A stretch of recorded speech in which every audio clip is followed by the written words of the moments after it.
¿Le gustaría llegar a los 100 años, presidente? Por supuesto, y seguir de largo también. ¿Por qué le gustaría llegar a los 100? Y más. Porque el único milagro que hay para cada uno de nosotros, arriba de la tierra,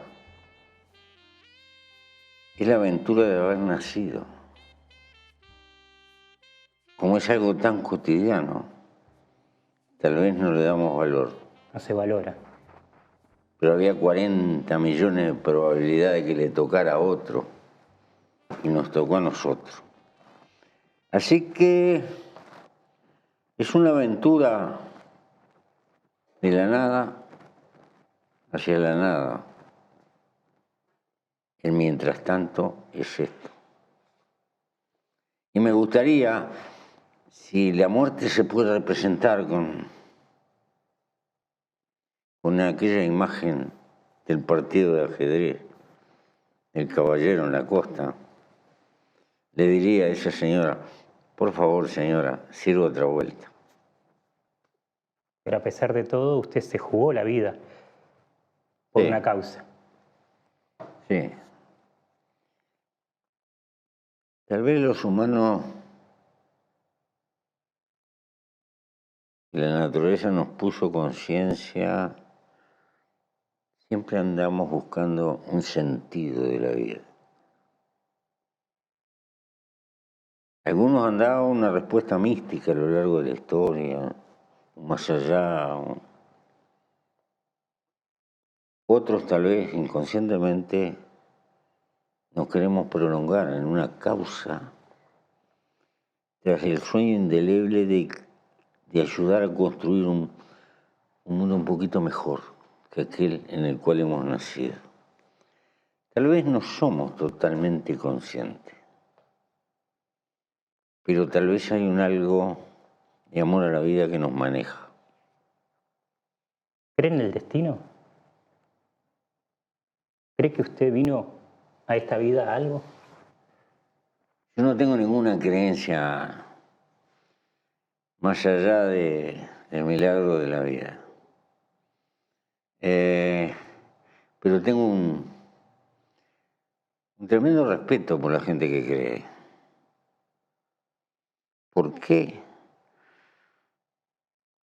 Considero que los sapiens somos animales utópicos. Porque si uno analiza en todas las edades, siempre los grupos humanos inventaron una creencia para darse explicaciones, animismo o lo que fuera. Y eso es una constante. Quiere decir que somos un animalito que es gregario, que es social y es utópico. También tenemos nuestra cota de egoísmo como toda cosa viva y otras. Por eso le tengo mucho reconocimiento a la gente que tiene alguna creencia.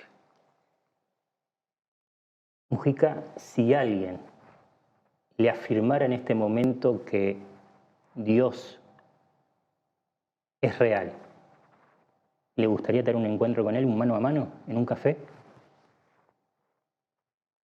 Bueno, tan importante, señor, si almuerza en la mesa del patrón.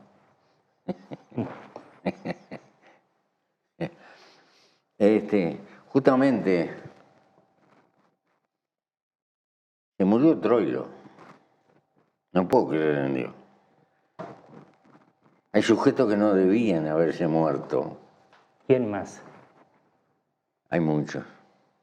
Pero es un decir de mi sensibilidad. Entonces, por ahora la muerte es lo único fantásticamente democrático que existe. Nos empareja todo. Y dije, por ahora. No es descartable que en un futuro no muy lejano haya gente que logre prolongar 50, 100 años más de vida. Pero no va a ser, en todo caso, para todo. Va a ser para los que tengan la solvencia económica de semejante gasto. Es terrible lo que me está diciendo. Terrible. Va a ser la injusticia más grande en la historia de la vida humana. Comprar años de vida con plata. Quiero retroceder la cinta de la vida y quiero ir a una edad clave. Y me imagino que lo marcó para siempre. 6 años, cuando se fue su padre. ¿Qué sintió la muerte cuando murió su padre? ¿Cómo era él? ¿Qué le dejó como herencia, no material, sino en el alma, en el corazón de José Mujica? Tengo la imagen haciéndose rulo, escuchando una radio, que años después fue la misma radio donde escuché el triunfo de Maracaná.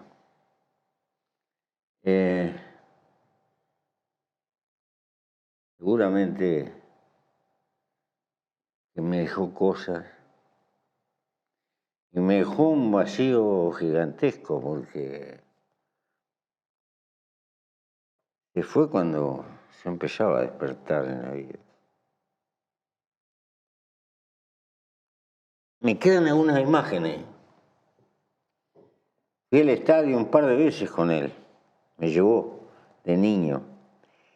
En la época que las hinchadas de Nacional y Peñarol iban juntos.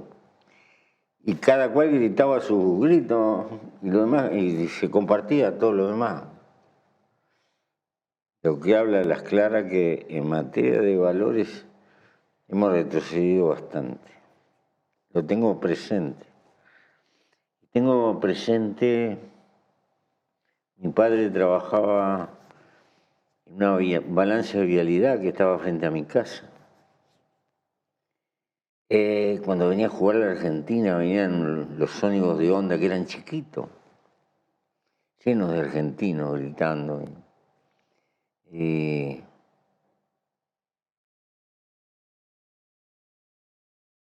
tengo la imagen que yo estaba bajo un paraíso, la noche que él llegó con una radio que había comprado.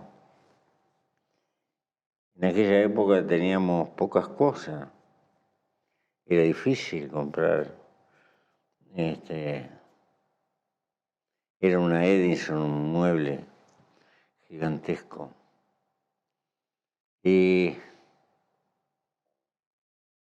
muchos otros recuerdos que me quedaron anudados. ¿Cuánto daría de todo lo que ha logrado en su vida, de todo, por tener 5 segundos ahora con el viejo? Sí. Hay cosas que no se repiten, seguramente que están guardadas en esa computadora biológica donde están amontonados todos los recuerdos que no necesariamente son conscientes, pero un día aparecen por esto o por lo otro, ¿verdad?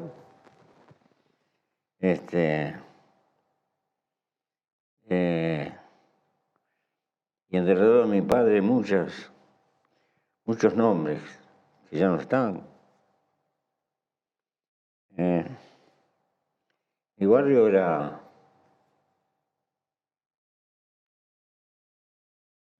un barrio donde morían las chacras y venían los solares.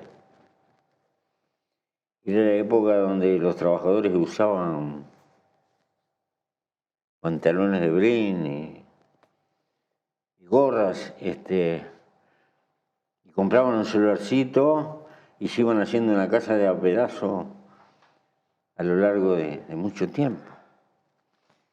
Y las veredas eran de barro, caminitos de tierra, donde los gurises jugábamos a la bolita y al parcito y esas cosas que desaparecieron, y al trompo y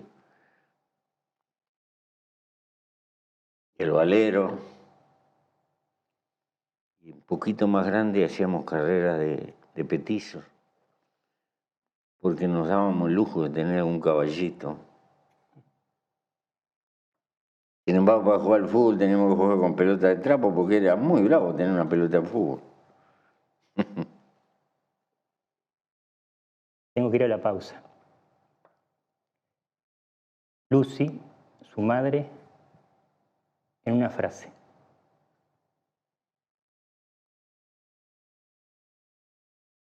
Todo. La columna vertebral. Ya regresamos. Va vuelta, ahí, tan.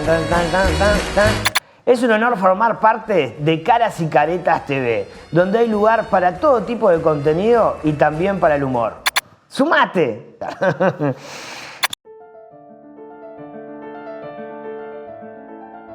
Soy Marcia Collazo Ibáñez. Tengo el gusto de anunciarles que volveremos el próximo miércoles con la segunda temporada de Tiempos Cimarrones. Volvemos porque la historia nunca cesa. Volvemos porque el tiempo sigue construyendo realidad. Volvemos porque necesitamos más que nunca asomarnos a otra mirada, otro enfoque, otra interpretación y, ¿por qué no?, otra valentía sobre los principales acontecimientos de nuestra historia, del pensamiento de José Artigas, de la construcción de lo que somos, de lo que fuimos y sobre todo de lo que queremos ser.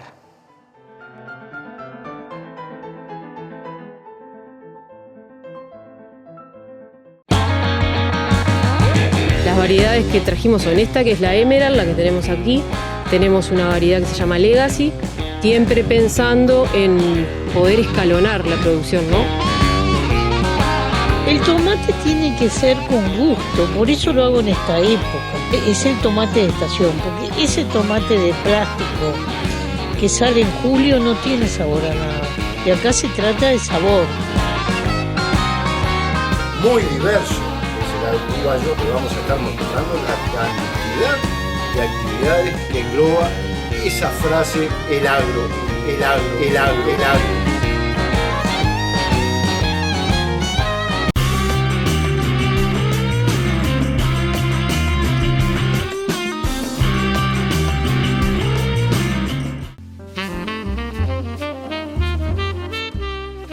¿Sabe lo que lo admiro de usted? Más allá de banderas, más allá de su gobierno, si fue bueno, si fue malo. Lo más importante, que a pesar de todos los golpes, no depositó en su corazón el odio. Sí, el odio es tramposo. Es tramposo porque es tan ciego como el amor. La diferencia que tiene el amor, que es creador, y el odio nos termina destruyendo a nosotros mismos. ¿Pero cómo lo hizo? Por el camino del pensamiento. Vi tanta bajeza y en el fondo creo en el hombre. Creo que el hombre es un bicho complicado, pero que tiene capacidad,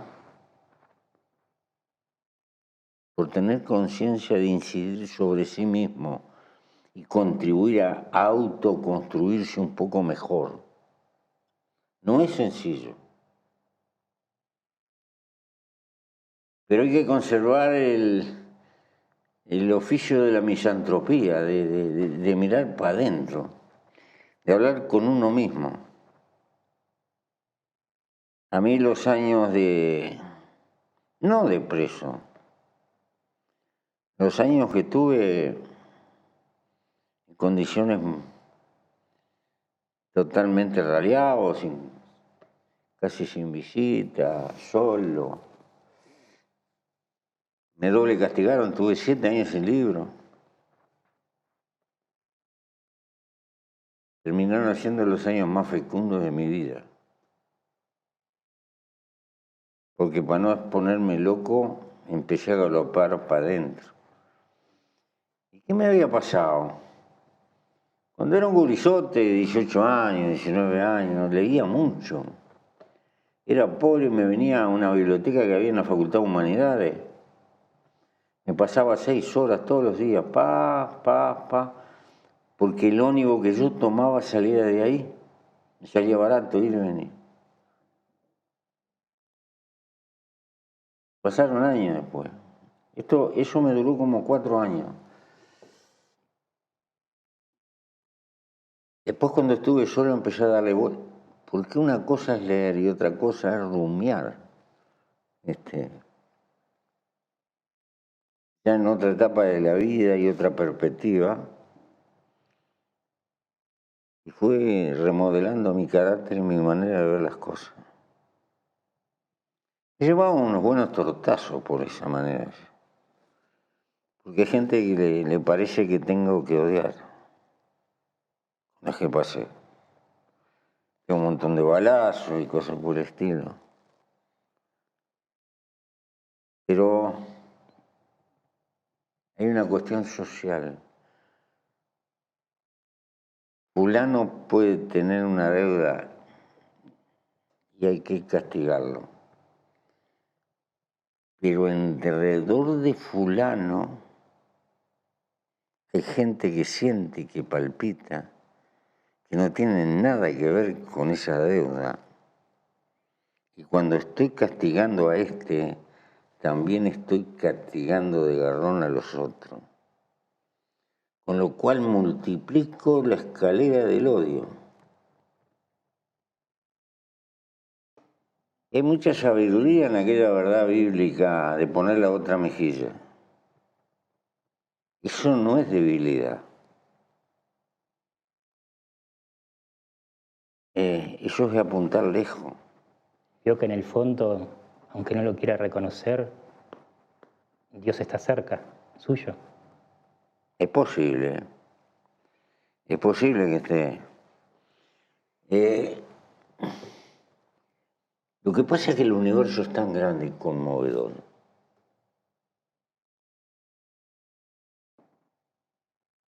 Que no le puedo atribuir a una cosa sobrenatural que se ocupe de la vida humana. ¿Qué valor puede tener la vida humana más allá que las hormigas o que los renacuajos en la gigantesca inmensidad del universo? Si Dios tiene tanto poder y es tan determinante, ¿qué sentido tiene ocuparse de este mono complicado y complicador? Porque la escalera de la vida es maravillosa. Nosotros tenemos mucho amor a nosotros mismos. Pero es fantasía. Hay cosas que tienen otras especies que son conmovedoras. Pero en la naturaleza viva parecería que no existe la piedad, salvo en la maternidad de los animales superiores, los mamíferos y las aves. Ahí sí, hay que ver los teros, el sacrificio que están haciendo las teras para salvar a los hijos en este momento en el campo. Es conmovedor. Mujica, quiero hablar de Lucía. ¿Cuándo se dio cuenta que esa mujer iba a ser el amor de su vida? Es que no me di cuenta.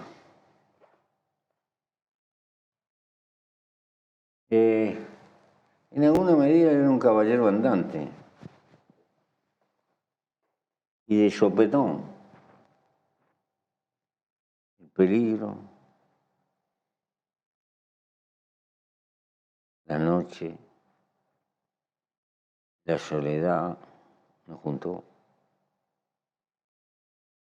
hace muchísimos años. Seguramente que el amor tiene edades. Cuando uno es relativamente joven, es volcánico. Pero después se va transformando en una dulce costumbre. Es como un refugio. Me una encantó especie eso. de remanso, Dulce una costumbre. especie de descansar de la batalla de la vida. Se va transformando en un compañerismo difícil de evitar. Y en la conducta masculina me parece ver permanentemente la necesidad de una madre que nos gobierne algo. ¿El cable a tierra? Cable a tierra y dónde están las cosas, no sé cómo hacen. Siempre saben dónde están las cosas. Y no somos iguales, de ninguna manera, ¿no? Somos terriblemente complementarios. Por eso, para mí ha sido un refugio. Ha sido una suerte encontrarla. Sin ella, ¿no sería lo mismo su vida? Sería un desastre. Primero porque soy desordenado en las cosas de la casa, pierdo las cosas, me olvido de esto, me olvido de lo otro. Y ella me pone orden, me pone en vereda y me ayuda a vivir. Yo cedo tranquilamente. Yo ahora me transformo en Lucía.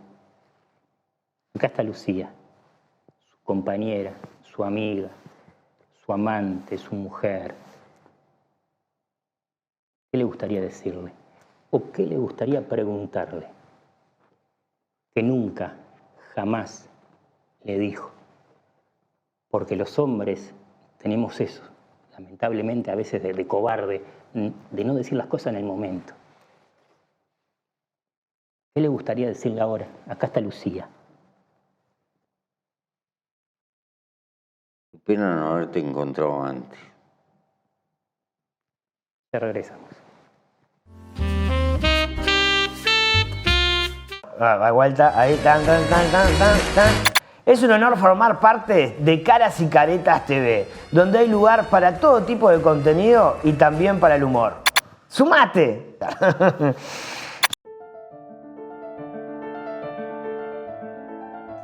Soy Marcia Collazo Ibáñez. Tengo el gusto de anunciarles que volveremos el próximo miércoles con la segunda temporada de Tiempos Cimarrones. Volvemos porque la historia nunca cesa. Volvemos porque el tiempo sigue construyendo realidad. Volvemos porque necesitamos más que nunca asomarnos a otra mirada, otro enfoque, otra interpretación y, ¿por qué no?, otra valentía sobre los principales acontecimientos de nuestra historia, del pensamiento de José Artigas, de la construcción de lo que somos, de lo que fuimos y sobre todo de lo que queremos ser.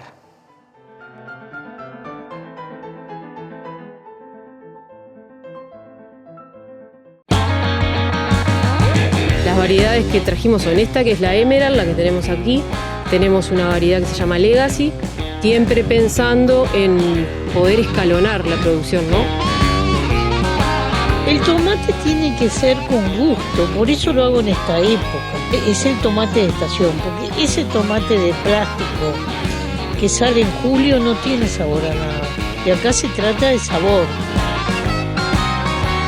Muy diverso es el uruguayo, que vamos a estar mostrando la cantidad de actividades que engloba esa frase, el agro.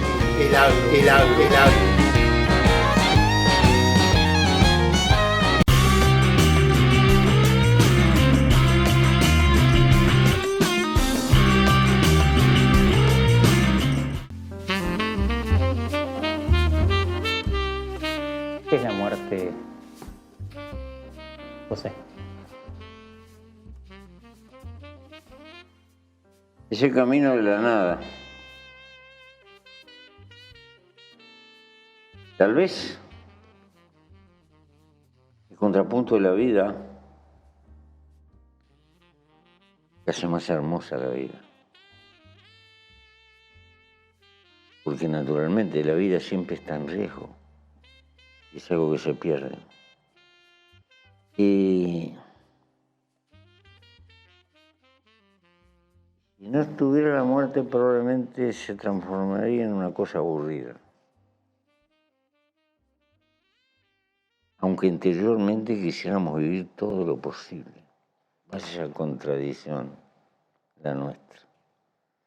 Pero así está programada la naturaleza. ¿Cómo se lleva con la noche?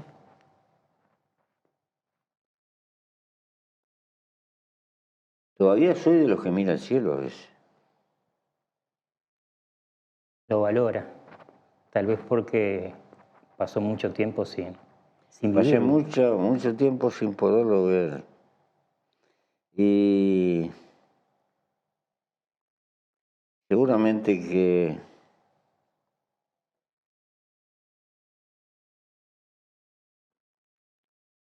los humanos terminamos mirando el cielo.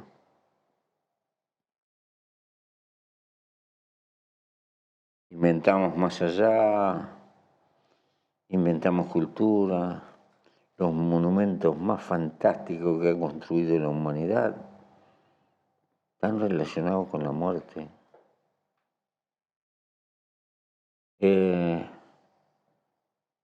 Una especie de afán de sobrevivir. Eso está metido adentro de nosotros. Misión imposible. Pero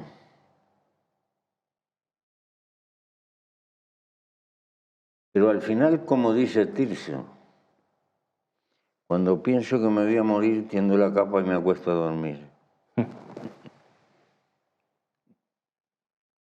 ¿Tiene miedo? ¿Miedo de morir? Miedo a lo que quiere. No, tengo miedo de tener que sufrir. Demasiado. Si la muerte viene así de súbito, mejor. ¿Cómo sería su muerte ideal, José? ¿Cómo le gustaría morir a Mojica? No, no me gustaría morir bajo ninguna circunstancia, pero tengo por lo menos un destino. Tengo en mi chacra un secoya plantado, grande, y ahí está enterrada Manuela. Y siempre le he dicho a mi compañera, cuando me muera, me prenden fuego y ponen la ceniza ahí.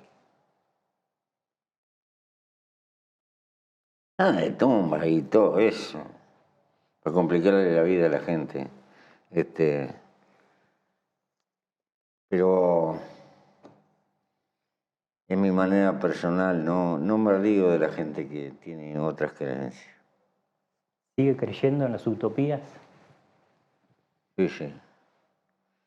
Creo que si el hombre logra sobrevivir a sus propias contradicciones, tiene capacidad de transformarse a sí mismo en una cosa mejor, moral y éticamente hablando. Tiene. Porque es un animal de hábito, relativamente educable, porque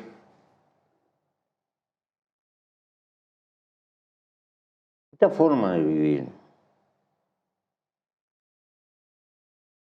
de que 200 trabajan para uno,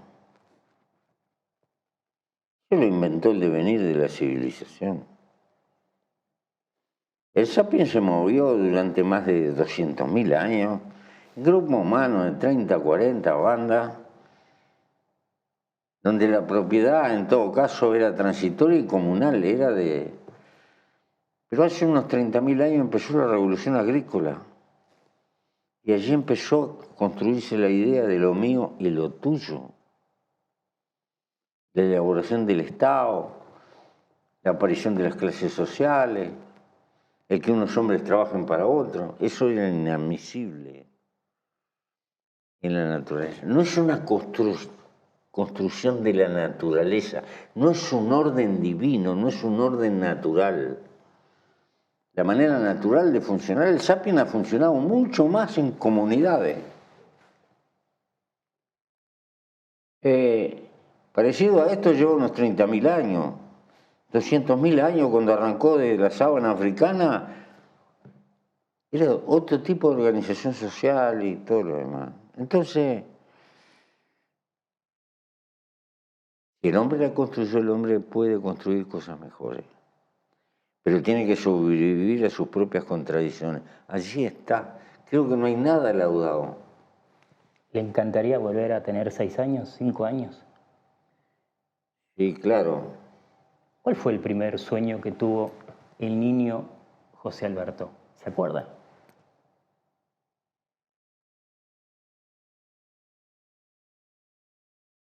Lo que me acuerdo que cuando terminó la Segunda Guerra Mundial me regalaron un reloj.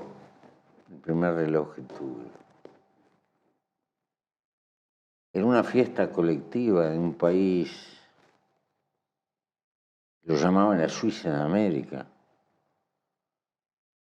que no era ninguna Suiza.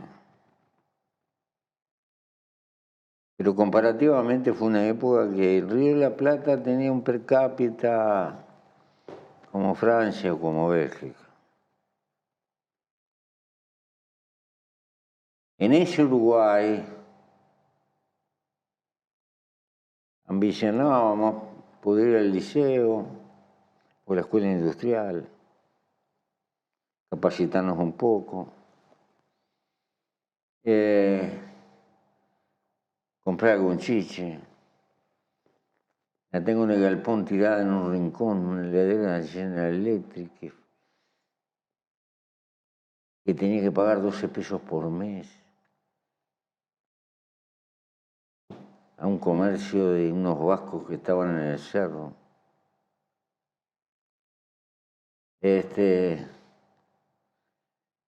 Era mucho más difícil comprar algo que hoy. Pero el mundo contemporáneo tiene unas enormes ventajas. Hay más educación, más formación, más medios, más comunicación. Desventaja. Hemos perdido cuotas de primitivismo, de fortaleza frente a las dificultades de la vida. El hombre contemporáneo es mucho más débil. Por supuesto, el de mi juventud y de mi niñez era mucho más débil. Aquellos gauchos analfabetos que se trenzaron para ser patria. Así que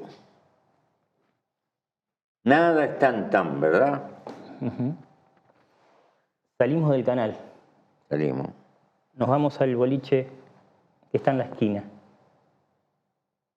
¿Qué sería el mundo sin boliche, sin árboles ni pájaros? No sería mundo. No sería mundo. En ese boliche, ¿con quién le gustaría estar? ¿Con qué personaje de la historia del Uruguay le gustaría tomar un vino? Con don José Valle Ordóñez en primer término. Hablando del Uruguay. De Artigas no puedo hablar porque Artigas es más que el Uruguay. Es el fundador del federalismo en el Río de la Plata. ¿Invitaría a Aparicio? ¿Cómo no? Todos los que lucharon. Y verlo, un olvidado de la historia. Y algunos otros personajes.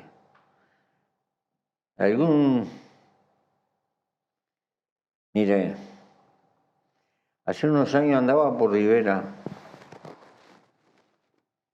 a ver si se organizaba un sindicato de peones de estancia, peones rurales. Y vino un gaucho por allá, casi de la frontera entre Rivera y Tacuarembó. Sabía que yo venía y eso. El hombre me quería regalar algo, pero no sé, ¿sabes lo que me trajo? ¿Qué le trajo? Una espuela de rodaja grande así del abuelo de la patria gaucha. La tengo colgada ya en pequeñas cosas, pero que son símbolos. Hay mucha gente que no se nombra que no están en la historia, pero ha construido la historieta del diario vivir del país. Los anónimos. Los anónimos. Toneladas de anónimos. El hombre más hábil que he conocido en mi vida se llamaba don Vitoriano López. Era un obrero de mantenimiento de una fábrica desaparecida, la uruguayana Avancer. Yo lo conocí hidropésico, tenía las grasas cocinadas de soldar. Era capaz de cortar un vestido, de hacer una soldadura, de construir el metal de biela para ponerle de armar un motor eléctrico, de levantar una casa siendo un anciano, porque me lo encuentro un día en una parada con un mameluco todo rotoso. ¿Para dónde va don Vitoriano? Me voy a morir pronto y le quiero dejar a la vieja una buena casa. Y se había puesto todo rotoso para ir a comprar materiales reciclados a una empresa que volteaba casa, Zunino se llamaba, y se hizo una casa de ticholos franceses. Él, y efectivamente la levantó y al poco tiempo se murió. Ese es un recuerdo de la capacidad humana que tienen los anónimos por ahí.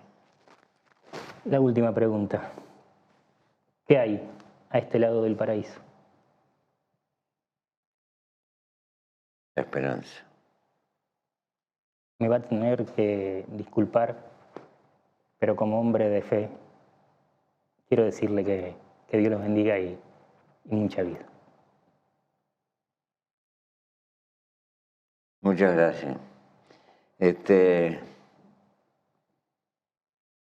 Tal vez la esperanza para mí sea Dios.